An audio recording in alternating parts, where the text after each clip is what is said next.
এই যে স্কুল থেকে রেডি হয়ে গেছি আমি স্কুল যাওয়ার জন্য। হ্যাঁ, স্কুল যাওয়ার জন্য রেডি হয়ে গেছি। ঘুম থেকে আজকে কটায় উঠেছো? 7:20, তাই তো? 7:20 তে উঠেছি। অনেক দেরি। কেক নিয়ে নিয়েছি। আর রাস্তার মধ্যে একটা ঘটনা হয়েছে। মানে আমাদের রেলগেটে ওইখানে অনেকই জ্যাম ছিল।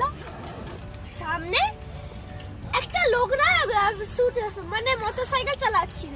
কি হলো, হালকা থেকে গেল, সেটার জন্যই যা ঝামেলা। হালকা দেরি হয়ে গেল। এই যে দাঁড়িয়ে আছি, কাকু আসবে। এটা কোথায় দাঁড়িয়ে আছো? এটা হচ্ছে কল্যাণী ব্রিজের নিচে।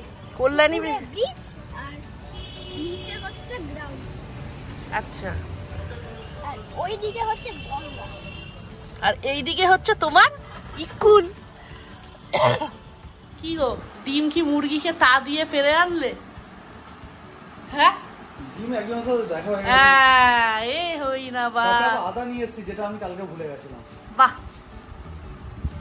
বলো, ভালো, গুড বয়। এবার চাটা নিয়ে আসো, দিয়ে খেয়ে নাও। চাটা খালি ছেঁকে নাও আর চিনি নিয়ে নাও। আজকে আমার ব্রেকফাস্ট, এখানে ব্রেড বাটার আর এই হচ্ছে চা। সায়নেরও অ্যাজ ইউজুয়াল এটাই।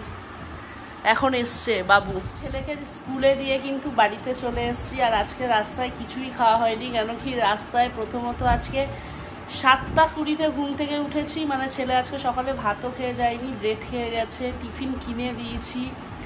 আর তোমরা তো দেখলেই সেই কল্যাণী ব্রিজের নিচে গিয়ে ওকে ছেড়ে দিয়ে এসছি। আর বাড়িতে চলে এসছি। আজকের কোথাও রাস্তায় চাটা কিচ্ছু খেতে দাঁড়ায়নি, ভালো লাগছিল না। তারপর বাড়িতে চলে এসেছি। বাড়িতে এসে এখন দুপুরে কি রান্না করব সেটা নিয়ে একটা চিন্তা। তো ডিম করব, সেই জন্য সায়নকে ডিম আনতে পাঠিয়েছি। তো সে তো বোধহয় ডিম আনতে গিয়ে মনে হয় ডিম একদম বানিয়ে নিয়ে আসছে, গেছে তো গেছেই।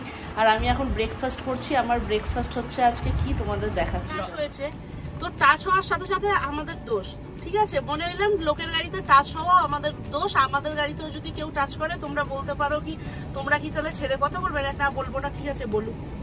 তখন বাজে 7:30। এবার সকালবেলায় সবাই উঠে, মুডটা মোটামুটি সবারই ঘুম থেকে উঠে যেরকম থাকে। তো তারা ছিল এত বড় দাড়ি যে বাবা ছিল, আর কিছু এক্সপ্লেনেশন করবো না। তার বাবা ছিল। ছোটবেলায় বাচ্চাকে কি শিখাই, যে কোনো গালাগালি দেবে না, কিছু না, আমরা বাবা মারা শিখাই। ওই ভদ্রলোককে ভদ্রলোক মানে কি অসভ্য বুড়ো লোকটা দেখছি একটা রাফ খিস্তি মারলো আমাদেরকে, মানে আমার বরকে মারলো, ঠিক আছে। দিয়ে সায়নকে আমি তখন বললাম কি যাক ছেড়ে দাও। এবার ও পেছন পেছন গেছে, দিয়ে ওদেরকে দাঁড় করিয়েছে। দিয়ে যখন দাঁড় করিয়েছে স্টেশনে, চিত্রা মেডিকেল আছে, যারা তোমরা থাকো সবাই মোটামুটি আমার চেনা লোকরাই আমার ব্লগটা এখনো পর্যন্ত দেখো, অচেনা লোক খুব কম। ওইখানটায় দাঁড়িয়ে তারা রীতিমতো গাড়িটা বন্ধ করে নামছে আমাদের গেটের ওইখান দিয়ে, মানে যে সায়নের সিটের ওইখান দিয়ে এসে মানে ওদিকে ঘুরে আরো কয়েকটা খিস্তি মারছে, বাবা ছেলে দুজনেই মিলে। মানে শিক্ষা বোঝা যাচ্ছে, শিক্ষাটা কি এই বড় বড় দিয়ে শিক্ষা, যে বাবা ছেলের সামনে অত রাফ খিস্তি মারছে, ছেলেও বাপের সামনে খিস্তি মারছে। তো এইরকম পরিস্থিতি দিয়ে আমি যখন নেমেছি তখন আমি খালি একটাই কথা বলেছি যে আপনারা যে এরকম করছেন, তাইলে আপনারা কি আমার সাথে পারবেন তো? যদি এত যে গরম দেখাচ্ছেন তাহলে একটা মেয়ে ছেলের সাথে লড়তে পারবেন কেন? কি সায়নকে যাচ্চাতাই করছে। আর সায়ন কি করবে, ও বেচারা এমনি সাদা সিধা মানুষ, অত লোকের সাথে ঝগড়া করে না। তো তারপরে এইরকম অবস্থা, তাহলে কি এরকম মেন্টালিটি মানুষদের কি বলা যায়? আর হ্যাঁ জানি এরকম মেন্টালিটি। আর এখানে দেখুন এরকম যেরকম ভিড় আছে, এরকম হালকা গাড়ি থেকেই যেতে পারে। এরকম স্কুটির পিছনেও অনেকে এসে কোনো দিন আমার গাড়ির পিছনে কতজন ঠুকে দেয় এরকম করে।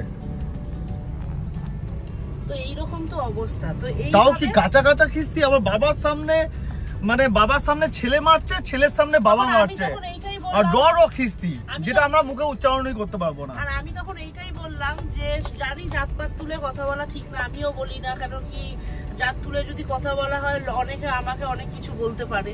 তো আমি এইটুখানি বললাম যে তোমরা যে এই নামে নিজেদের বড়াই করো, তাইলে তোমাদের শিক্ষায় কি এইটা বলা আছে কি বাবা ছেলের সামনে খিস্তি মারুক আর ছেলে বাবার সামনে খিস্তি মারুক? আর তখন আমার ছেলে বসে আছে, আমার ওয়াইফ বসে আছে, আর আমি বসে আছি। আমরা দুজন বাদই দিলাম, কিন্তু ছোট বাচ্চাটা তো আছে।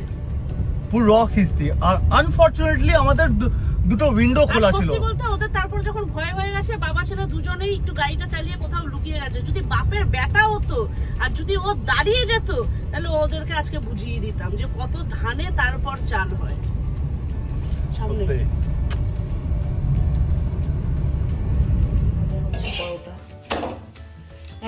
পোকোকে পড়াতে বসার টাইম হয়ে গেছে, ওই জন্য না আমি তাড়াতাড়ি করে মানে একসাথে অনেকগুলো ভেজে নিচ্ছি। কেন কি এখন যত সময় নষ্ট হবে, যাদের বাড়িতে আছে বাচ্চা তারা নিশ্চয়ই জানো কি বাচ্চারা কিরকম সন্ধ্যাবেলায় টাইম ওয়েস্ট করে, যাতে পড়তে বসতে না হয়। সন্ধ্যাবেলায় এখন টিফিন বানাচ্ছি। এখন কদিন ধরে টিফিন বানাতে হয়, কেন কি ছেলে কিছু কিছু খাওয়ার বায়না করে। তো এখন বানাচ্ছি পরোটা। বললো মা পরোটা বানিয়ে দাও। আমি বললাম কি দিয়ে খাবি? বলছে কিচ্ছু না, শুধুই খাবো। তো এইখানে পরোটা ভাজছি, তার সাথে আমারও একটু খাওয়া হয়ে যাবে। আর আজকে রাত্রে কি খাবো জানি না, ভাত আছে কিছুটা আর দুপুরের তরকারিও আছে, দেখা যাক কি খাই, তখন তোমাদের সাথে শেয়ার করবো।